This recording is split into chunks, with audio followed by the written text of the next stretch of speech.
Okay, so now we are continuing with exercise 4, and we are actually ready to import this file of ozone data that we have saved in the Toolbox 2.1 folder on the C drive.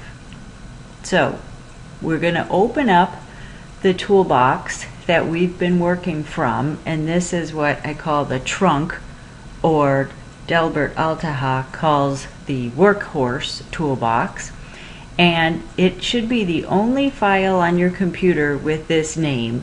All your other toolboxes should be named some sort of backup.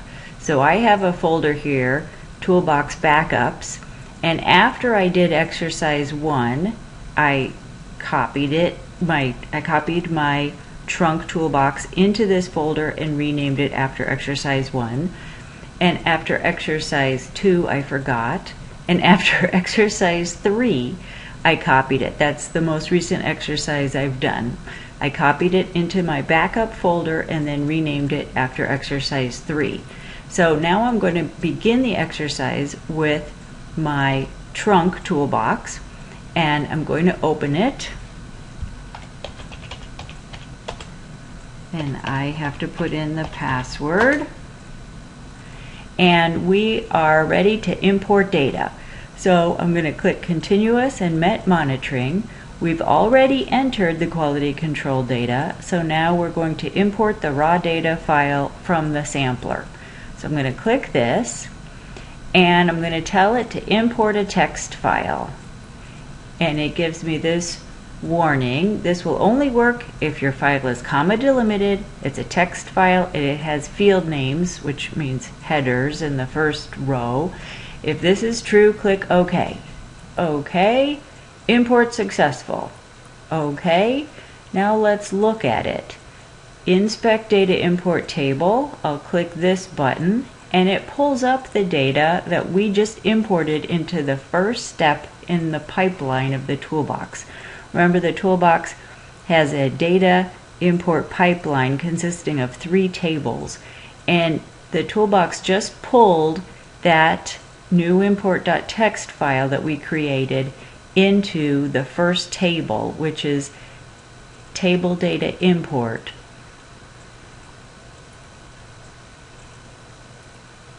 And as you can see, it pulled the data all in, beginning on the 8th of August at 9 o'clock in the morning. And here at the bottom we've got the navigation row, and you can see that's in record 1 of 336 rows. So it tells you right here that all the rows were pulled in. So we can click the lower X after viewing this table and saying, great, that looks right. And now the next button, continue to transfer to verification table form. Okay, I'll click that.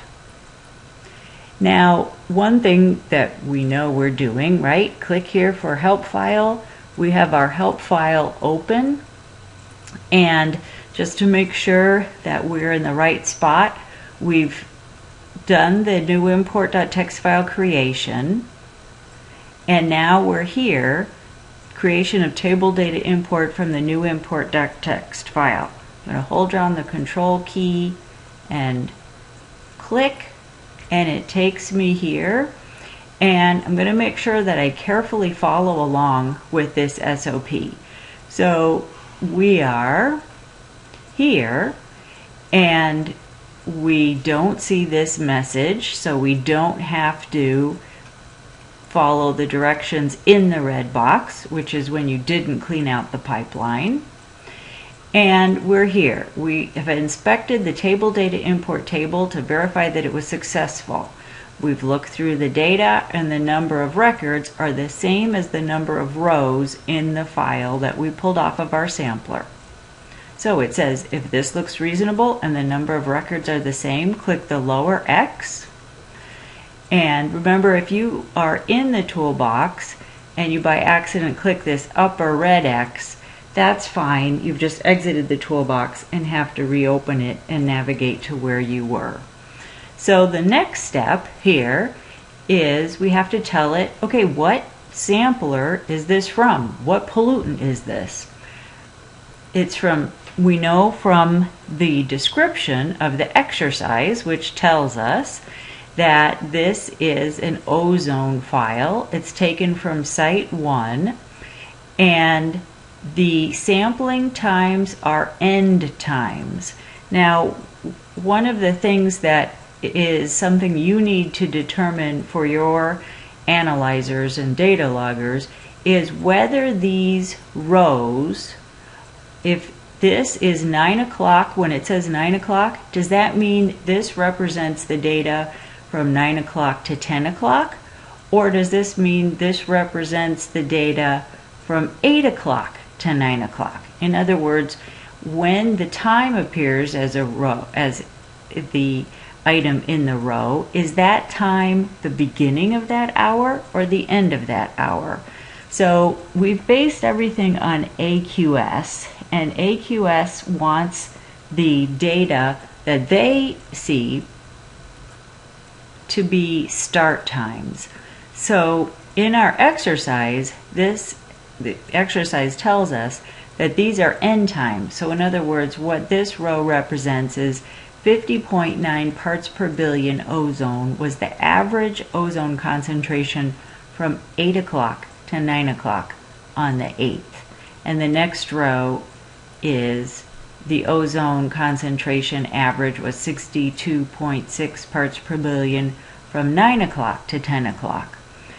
So in order to get your data into AQS, you have to change these so that these represent start times. And of course, this can get extremely confusing, so it really is important to make a note in your database logbook of what you're doing. So we are going to tell that the toolbox that this is from Site 1, and we know it's from Instrument 1 because that's the instrument that we have set up now at Site 1. And we're going to click this button, Set Up Transfer to Data Verification. And when we click this, this is the scariest part of Access. And we've started with a really simple file that only has 3 columns. So making sure that we follow along in the SOP where we are now, we've updated the site ID and the sampler ID, and we've clicked this button E, Set Up Transfer to Data Verification. So we are here, step E, and we're going to follow very, very carefully the directions, and they show an example of what we're doing here. So this is called the Query Design Grid, and what this does is it maps the headers. So these are the headers, if you remember, in the first table in the pipeline, table data import, we've got 3 headers, date, time, and concentration. We need to map those into the middle table, the verification table in the toolbox. The toolbox doesn't know what these values are, so we need to tell it. The verification table, the middle table in the toolbox, already has headers, and it has every conceivable header you could ever want. But the toolbox doesn't know what column to put from the table data import into the verification table, what column to put it into. So what we're going to do is we're going to tell it. So clicking on date here from the table data import, drag it down by holding down your mouse button, release it here, and the toolbox guesses. It says, okay, this is the field called date, and I'm taking it from table data import, and I'm putting it in the verification table, appending to what column?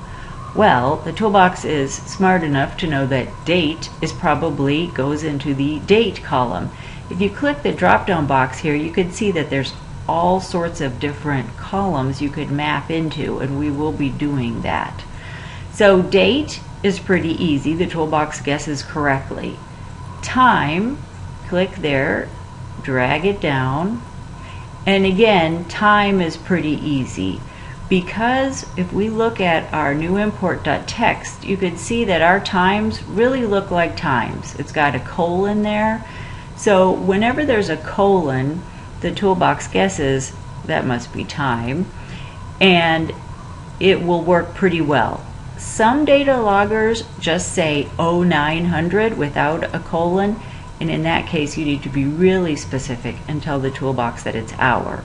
In this case you have a colon in your times, so it's really clear that that's time. So the last field is probably one of the most important, which is concentration. We pull that down and release it here in the third column, and you can see nothing appeared here because the toolbox can't guess.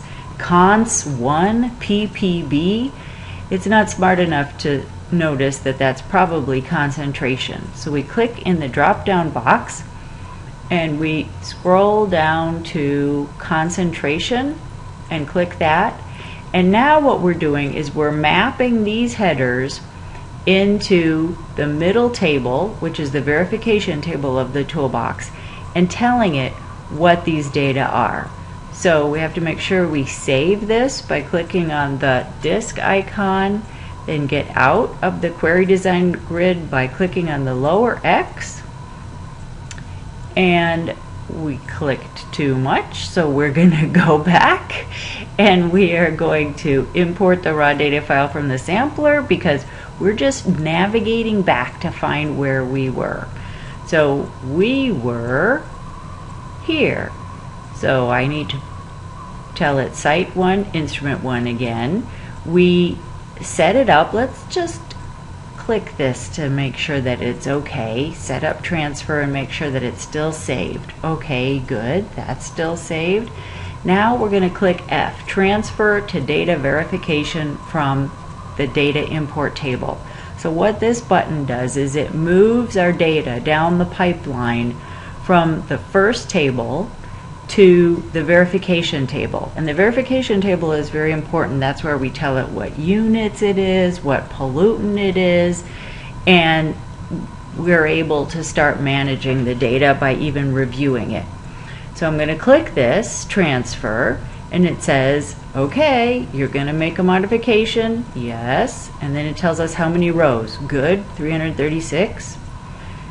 And now let's look at it. So now inspecting the data verification table, the middle table, we see, okay, 8 o'clock, or excuse me, on the 8th, 9 o'clock, 50.9, 336 rows, good. I'm going to click the lower X. And again, my mouse must be too fast. So I'm going to go back to navigate where I was. And we were here inspecting the verification table, and we have to do now is update the site and sampler ID. So I'm going to highlight site 1, instrument 1, and I'm going to click H, and now it says you're going to change your table 336 rows, because in every single row we need to say this is from site 1, instrument 1. Click yes. And now let's look at the dates and times. So if we look at this August 8th, 9 o'clock, we're looking at our data logger manual, and we realize that our configuration for our data logger is set so that these are end times. And once again, we need to set these to be start times, but we don't want to say this was the concentration because then we'd be off an hour. So let's let the toolbox do it.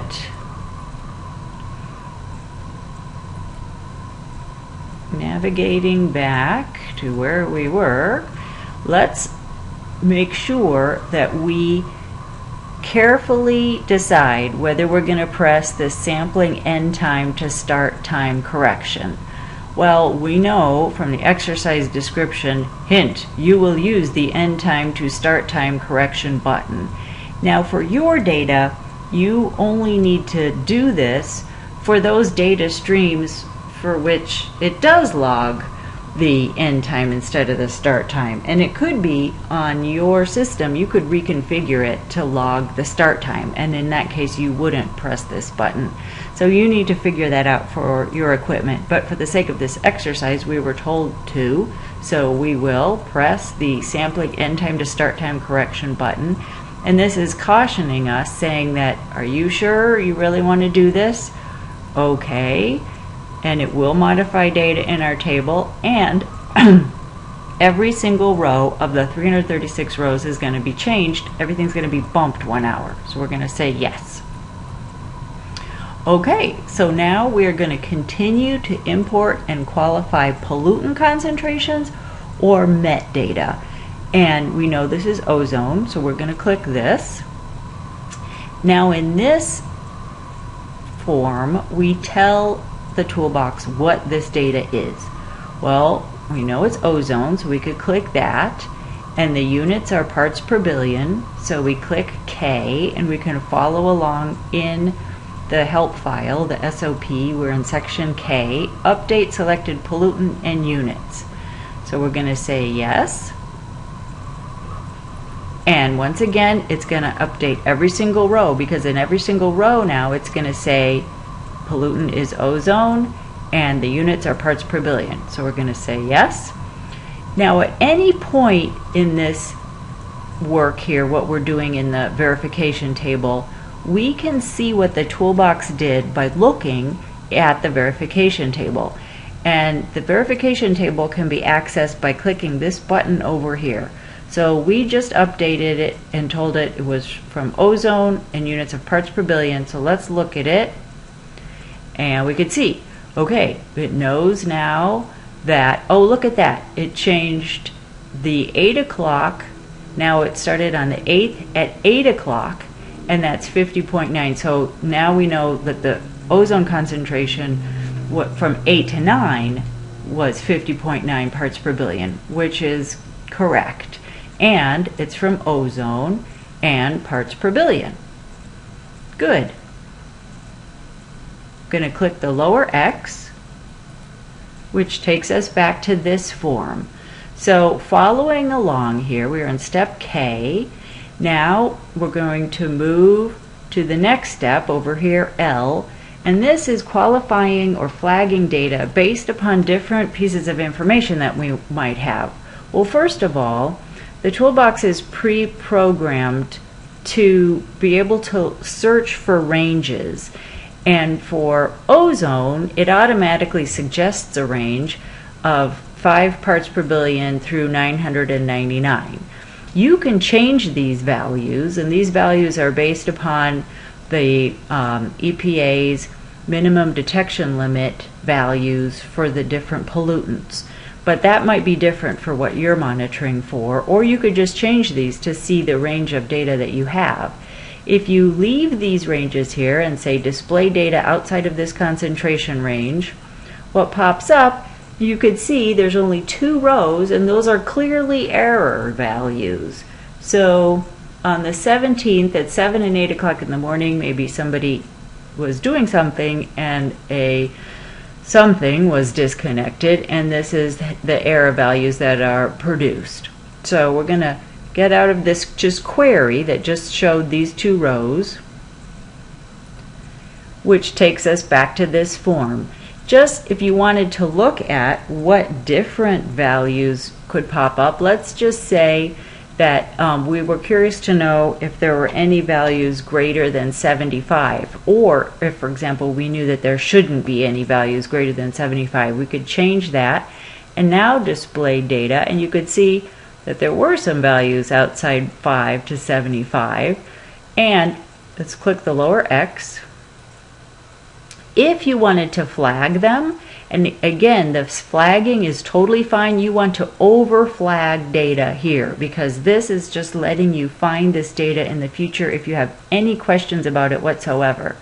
So I'm going to click qualify these monitoring data based on these out of range concentrations. I click this, and it says this is fine, but it doesn't exclude it from AQS. Yes. 16 rows, so there were 16 rows that were not between 5 and 75. And now let's look at them. I'm going to display data outside of this concentration range, and you can see it added a qualifier of R. So R just means out of range. Click the lower X, and this next possible way of flagging data is consecutive measurement difference, and this is something that came up in reviewing data where the values were just jumping all over the place. And we've pre-programmed the toolbox with default values. One caution about this is that if you're importing a lot of data at once, it'll take the toolbox a long time to do this calculation. What this does is if, for example, one row changes by more than 15 parts per billion from the previous row, it'll add a flag, just making you notice, hey, you know, the concentration changed a lot here. You can change this value. We're going to leave it 15 just as an example, and we're going to tell the toolbox to flag those rows where the values changed by more than 15 parts per billion from 1 hour to the next. And again, this just flags it so that we can find it easily later. So I'm going to click this button, and depending upon how much data you've got, it might take a little while. If you're importing months and months and months of data, this query might take an hour. So that's why it's good to import little chunks of data as you go. So we're going to say yes. And then 9 rows, so there were 9 hours where the values changed by more than 15 parts per billion. We're going to say yes. And now let's look at those rows. At any time, I can inspect what we're looking at by clicking this Inspect Data Verification table. And now you can see this value, high difference, HD15, was added here because it changed from 62 to 80. So that's more than 15. This row changed from 20 to almost 40. And you could see that in some rows, there's more than one flag. So in this case, when the probe was disconnected or whatever the problem was, and then it started reading fine again, obviously it changed by more than 15 parts per billion from 1 hour to the next, and it was this first hour was out of range. So as you add flags, they'll just be added on in this qualifier column, and you can even have multiple of the same flags, and that's totally fine. So we're going to get out of this table by closing the lower window. Then the next step down is looking at the most recent QC data. So when we are looking at the data that we're importing, if we've already entered the QC data, it will appear here from most recent to older. And what we see is if there were any qualifiers. If you were curious and wanted to see, well, what was that on the 8th? I remember there was a guy out and I was showing him something and something was wrong with the level 10 check. So if we want to look at that data, you can click this, and this will pull up the row that matches the QC form with all the data that we entered. So when we're entering that data in the QC form, you could see we've got the device display here. So the ozone, it was putting ozone-free air through the analyzer. However, the ozone analyzer said that there was 28 parts per billion of ozone. That produced this level 10 flag, but looking at our notes, we know that that was corrected in, let's just say, 2 hours. So we do want to flag the 2 hours around this check that we made. So I want to qualify a few hours. I'm looking back at my logbook, and I did another check that was good after, but I want to flag the 2 hours that I've got here. So I'm going to click this, and what this does is it just says, okay, you were out there, you've got something you want to flag, tell us the dates. And it will pull up in this file that you're looking at now, the first all the way to the last, letting you flag whatever you want to flag. So we're going to say the data were bad from 8 o'clock in the morning until 10 o'clock. And it says, do you want to do this? Yes. 3 rows, yes. And now if we wanted to look at that and what happened there, we could inspect the data verification table, and you could see the first 3 rows here we've added this qualifier, and that's in addition to these other flags here that we've already added. But you could see that the names of the qualifiers shed a little meaning. So I'm going to click the lower X, and now we're going down. This is another place where you could qualify the data based upon dates and times. So let's say you had an external auditor coming, and he came, and so obviously for the few hours that the auditor was there, or maybe more than a few hours, you need to flag that data because it wasn't reading ambient ozone concentrations from the outside air. So this is another place where you could tell it, for example, if the auditor came on the 12th at 2 o'clock in the afternoon and left on the 12th at 4 o'clock in the afternoon, we could look at that data. Let's just say the concentration was really, really high because they were running known concentrations of ozone through there. And we're going to say, yes, let's qualify that. So we qualify that. We say yes, yes, 3 rows, yes. And now let's look at that, and you could see it added Q1 qualifier, and there's a list at the back of this SOP of what these different qualifiers mean. So now, following the red line, we're at step M, and this is when we take a final look at the verification table. We say, is this we've flagged this is the preliminary data import, but as much as we know about this data now, we have put it in the notes field for our QC checks. We've added these qualifiers. We are ready to put this data with any other data we've been accumulating in the archive table. So we've inspected it. Now we're going to put it into the data archive. And do you really want to do this? 336 rows? Yes. Let's look at it. Ta-da! There it is.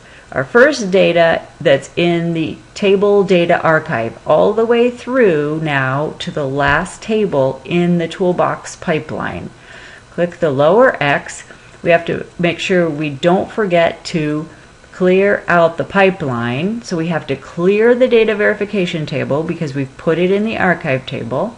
So we're going to say yes, and it will delete 336 rows from the verification table, so it's empty again the next time we want to import data. Say yes, and now we have to make sure we click one of these buttons at the bottom. So if we've imported all the data, which we have, we remember in this new import.txt, it's only ozone data. There isn't like other rows or other columns of data that we might want to import now. We are finished importing all that. So we're going to click this button. If in the same text file there were other columns of, for example, NO2 data that we wanted to import, we could go back and import that now as NO2 data. Or if we were ready right now to start importing from a different text file, we could click this button. We are ready to be finished with this exercise, so we're going to close forms and clear the data import table. We've imported all the data we want to right now. So we're going to click this, and it's going to say it's going to delete the table, the data import table. That's what we want it to do, because the next time we import data, we want it to import whatever data we have and not have this still stuck in the pipeline that we've already taken all the way through to the archive table. Click OK, and that takes us back to the main switchboard. And we are finished with exercise 4, except for, remember at this point, we need to, right now, we have done this work in this file here. That's our trunk or our workhorse. So I am going to make a backup copy of this before I'm finished with this exercise, so that when I begin exercise 5, I can go back always to my trunk, knowing that I've made a backup. So I'm going to say copy. I'm going to go into my toolbox backups, and I'm going to say paste, and then I'm going to immediately rename this because I don't want two files with the same name on my computer. I'm going to rename this after exercise 4 Ronca-Battista.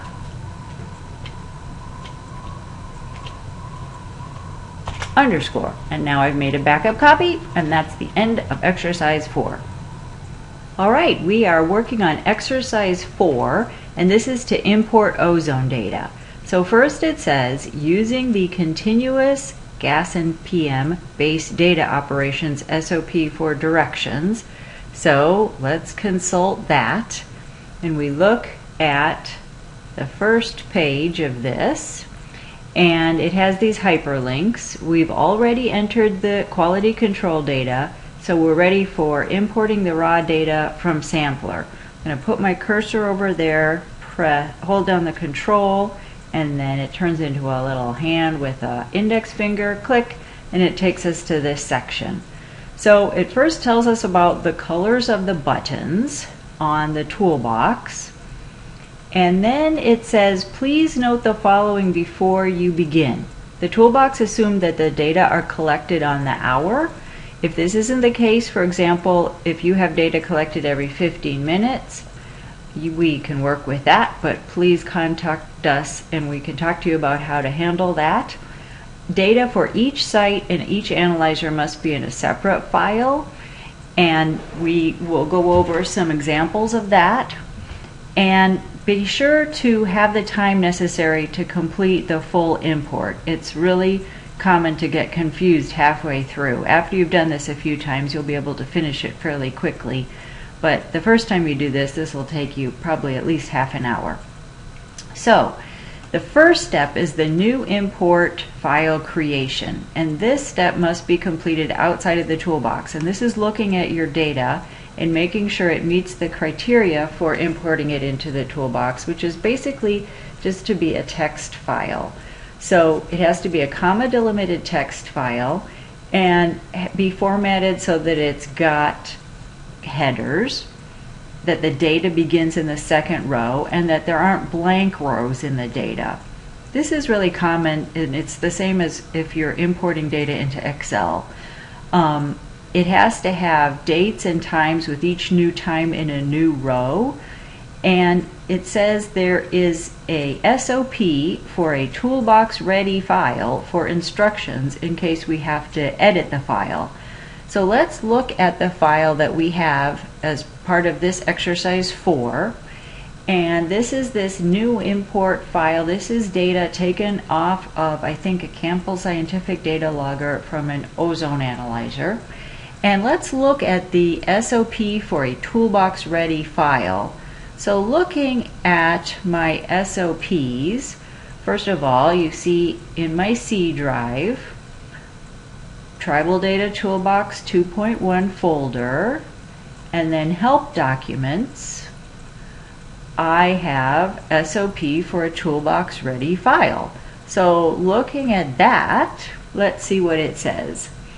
Well, it says that it must be a comma delimited text file as it told us before, and it says see the final page of this SOP for a checklist.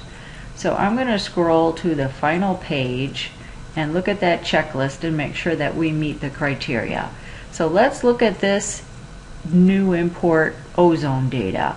It has to be comma delimited, have headers, data beginning in row 2, no blank rows, and each new time has to be in a new row. Let's look at this. Okay, so we've got the first row of headers and it's comma delimited, so Access or Excel will know when it sees this comma that that's going to be a new column. It's got date as the first column, time as the second column, and concentration. There's no comma there, so this is all considered to be the header of the third row.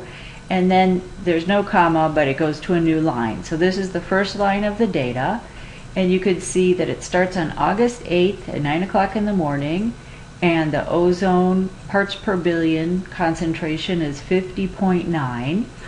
And one of the things that's really important is that you keep track of the number of rows that you import. Sometimes it really helps figure out what's going on.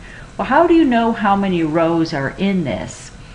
If you go to, and this is opening by default in Notepad, if you go to View, and then make sure this status bar has a check next to it, and if it does have a check next to it, if you could see way down here in the right hand corner, it tells you where your cursor is. So right now my cursor is in line 2, column 2, and that is just a way of telling you how many rows you have in this text file. And if you go all the way to the bottom and put your cursor in the bottom row, it says that you're in line 337, and we know that there's one header row, so we've got 336 rows of data.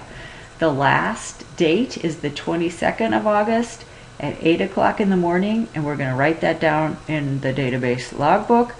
And going back to the first row, we've got the 8th of August at 9 o'clock in the morning for a total of 336 rows of data. So we're going to write that down in our database logbook, and then take a look at this checklist again. So it's a comma delimited text file. We've got headers in the first row, data begins in the second row, no blank rows. It contains complete dates. Each time is in a new row. There isn't a 0 in the first row, which is really common for precipitation, especially out west. It contains a known and logged in my database logbook number of records, and I've got a backup copy saved. Now the final thing, it has to be saved in the Tribal Data Toolbox version 2.1 folder on the C drive. So what I need to do is go back to this, and it's ready to be saved. I didn't have to do any manipulation for this. I'm going to save as, and I need to tell it in my C drive,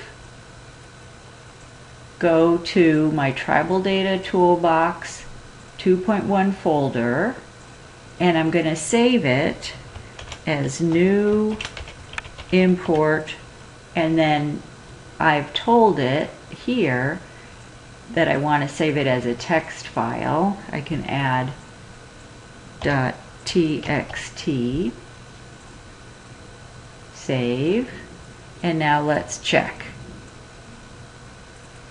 So I go to my Tribal Data Toolbox folder on my C drive, and there it is, new import.txt. So that's it. Now I'm ready to open up the toolbox and import this ozone data.